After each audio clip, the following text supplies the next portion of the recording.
though it's all male, I'm kind of the one that like starts the hunt for them. Yeah, you sort I'm of like trying to not give too much away, but my character's strong, so that's good. yeah, and we sort of see her that she sort of, dare I say, see no evil, fear no evil, sort of attitude with her, in terms of that she doesn't, she's not awed by their sort of the sheer enormity of the scale that she's confronted with when these hoodlums come knocking at her door, in terms of that. She sees them for what they are, really, young boys, dare I say, in terms of that. She's not put off by the allure of these sort of guys and their sort of menace, dare I say, that they're threatening at her doorstep.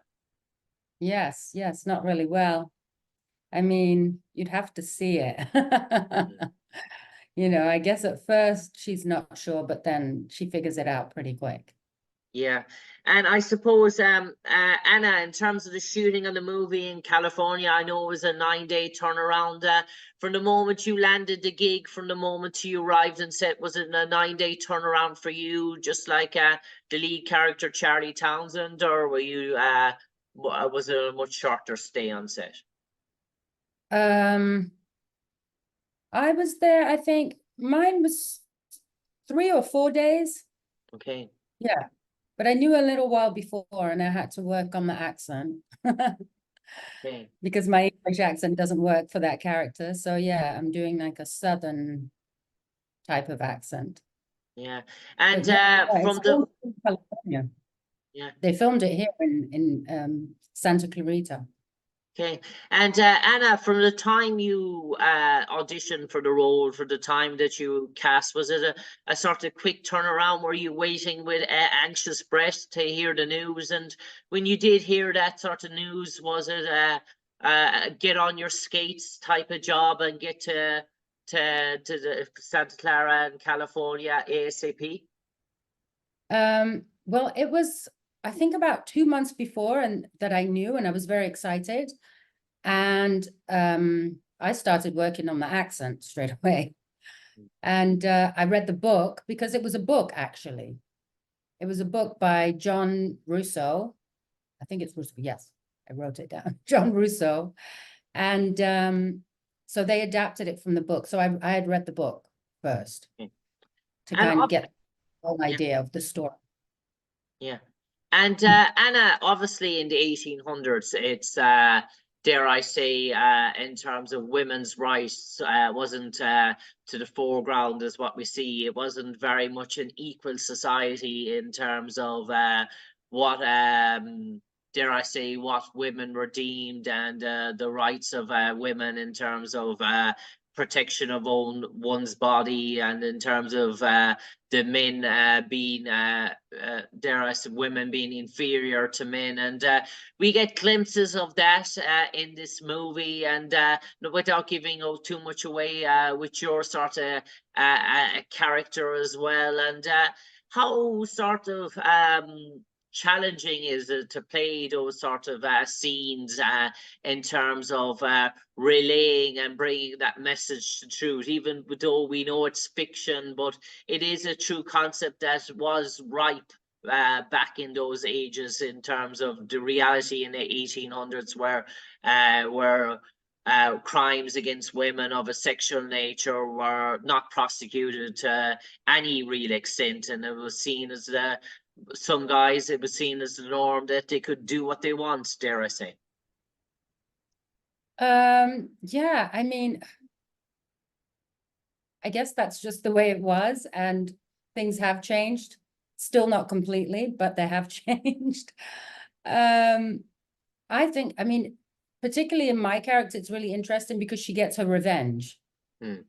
So, and I do believe even back in that time, there had to be women that were more, you know, advanced and stronger. Like that, I think humans have been humans forever. Like, you know, different types of characters, different types of people, no matter what the the time was. I believe that there's always been stronger women and some that put up with more, just like today.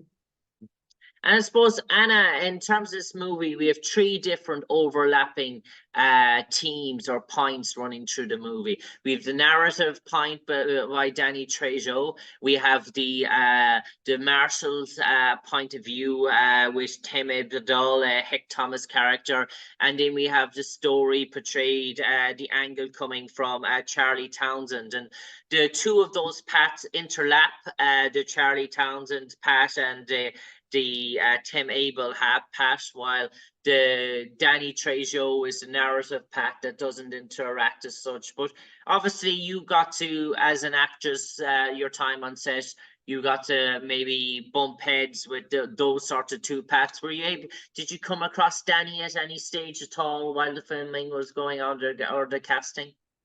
Yeah, what's funny is, so people don't understand when you do a movie, you don't meet everybody that's in there, because people film at different times and you have different scenes. And sometimes you don't even meet the people until, you know, the screening or there's some event or maybe interviews. But what's funny is I did not meet Danny during the filming of that. And I was in another movie with Danny Trejo before this, called Cross. And I never met him then. But I recently shot something which just came to mind, and I did a scene with Danny in the recent movie that I shot. And were you able to bring that up to Tim? They said, "Oh, by the way, we both appear in the night they came home," sort of stuff. And was it like, "Oh, really? Yes. You're in that movie too?" Yes, he did. He's so nice, such a nice guy, really nice, really humble, and very talented. He's very talented. Yeah, he's great. And and Charles, the lead. Oh my God, I did meet him because I'm in scenes with them. Yeah, he's so good. He really kills it in this part. He's good. yeah, and in terms of Anna, in terms of the movie, in terms of costume, in terms of wardrobe, in terms of making yourself look like an 1800s woman, in terms of did you have any sort of say in terms of your outfit or costume design or sort of input in that, or were you sort of pleased, or were you just going to wear whatever they were going to put on you, dare I say? Yeah. I actually like that about acting. I am not fussy. Whatever wardrobe decides, I'm good with. And I actually enjoy it. It's like, you know, what am I going to wear? And it's like a surprise. But I really liked it. And I like that look from that time. Although my look is a bit rough, but but I really, I enjoyed that. I loved the costume. Everybody looked great. Wardrobe did amazing as well. And Anna, without giving too much away, but towards the end in your sort of pursuit for freedom, we do get to see a stunt scene, a riding scene that involves a bit of a horse and a carriage and stuff like that. What was that sort of like for shooting in terms of takes? Was that probably one of your longest takes in terms of the movie, in terms of filming that sequence where you're sort of overlapping? We see you overlap with Hick Thomas for the very first time. Yes. Yeah, I love doing that. I actually wanted to go faster, but they wouldn't let me. I was really looking forward to that day. It did take very long because it's a lot of back and forth. And in between, there is another guy that would, you know, go and ride the carriage back and do all that stuff. And I was like, I want to ride the carriage like that. And they said, no, it's too dangerous, because the guy was like, the horse trainer, he said, no, if you know, whip it hard, it's going to take off. He goes, and we don't want that. We'll all have to like ride after you on our horses and reel them in. But I was like, no, I got it. I think I can do it. They were like, nope. But it was still fun. I got to, you know, I was actually riding the carriage. Yeah, it's still fun. And did you, when you were not on takes, I know actresses are busy learning their lines and sort of sequences, but did you stay around the set once or twice and maybe watch some of the gun scenes or some of the gun battles or sort of shootouts that were taking place? And I imagine for an actress, that's a sort of learning experience, seeing other actors play with sort of not live ammunition, but in terms of propelling what ammunition would be like, in terms of any sort of potential roles in the future that might partake your character using sort of similar sequences? Yes, yes, I've used guns before in other scenes that I've done, and in real. I've shot real guns on the you know, at the gun range, of course, not not around LA. But yeah, I did watch some of the scenes. It was really fun. It's really good. My lines, I learned them before, so I don't have to do that in between. But yeah, the guys are great. The guys are great. And then seeing it before, you know, without all the effects, and then after, I think they've done a really good job. Okay. Yeah. And Anna Considering Florence. oh, it's an indie and it's a low budget, but they've done a really good job. Yeah. And Anna Florence, I'm going to turn it over to you, Ellie Patterson, now for the final 30 seconds or so.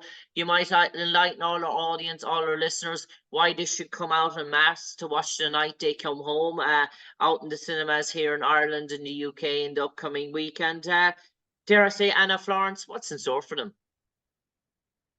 them?